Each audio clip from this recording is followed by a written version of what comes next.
بسم اللہ الرحمن الرحیم۔ باپ اور بیٹا۔ بزرگ سنایا کرتے تھے کہ ایک شخص سے بہت سارے لوگ دوستی کا دم بھرنے لگے تو اس کے والد نے کہا، بیٹا، ہر دوست کہلانے والا شخص دوست نہیں ہوا کرتا۔ بڑی جانچ ہڑتال کے بعد کسی کو دوست سمجھنا چاہیے۔ پھر باپ نے ایک دمبا ذبح کر کے بوری میں بند کیا جس سے خون ٹپک رہا تھا، اور بیٹے سے کہا، یہ اپنے دوستوں کے پاس لے جاؤ اور انہیں کہو مجھ سے قتل ہو گیا ہے، میری مدد کرو، پھر دیکھو وہ کیا جواب دیتے ہیں۔ بیٹے نے بوری اٹھائی اور رات کو ایک دوست کا دروازہ جا کر کھٹکھٹایا۔ دوست نے پوچھا، خیریت ہے؟ کہنے لگا، یار، مجھ سے قتل ہو گیا، نہ لاش ٹھکانے لگانے کی جگہ مل رہی ہے نہ سر چھپانے کی، میری کچھ مدد کرو۔ دوست نے مدد کے بجائے ٹال دیا کہ تو جانے اور تیرا کام جانے، میں تیرے ساتھ کیوں پھنسوں۔ وہ دوسرے، تیسرے، چوتھے، الغرض سب دوستوں کے پاس گیا، لیکن کسی نے بھی اسے اپنے گھر میں پناہ نہ دی۔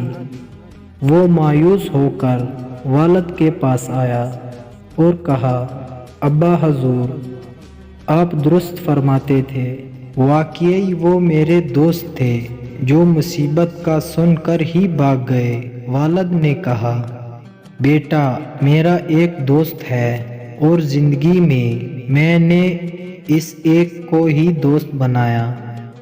اب تو یہ بوری لے کر اس کے گھر جا اور دیکھو وہ کیا کہتا ہے۔ بیٹا اس کے گھر پہنچا اور اسے وہی کہانی سنائی جو اپنے دوستوں کو سنائی تھی۔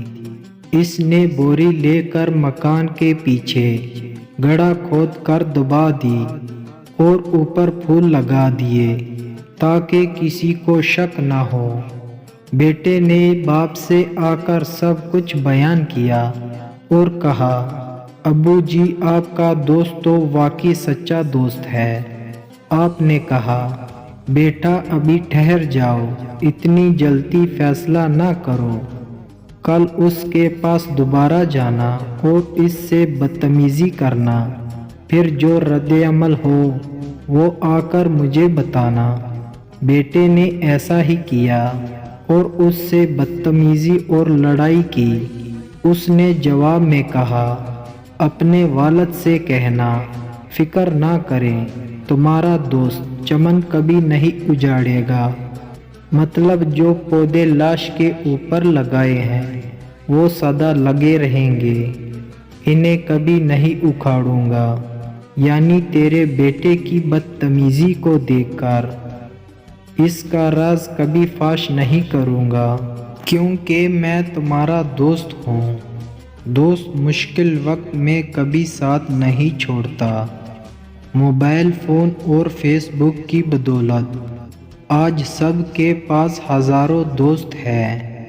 ان ہزاروں میں سے کتنے ہیں جو واقعی ہمارے دوست ہیں؟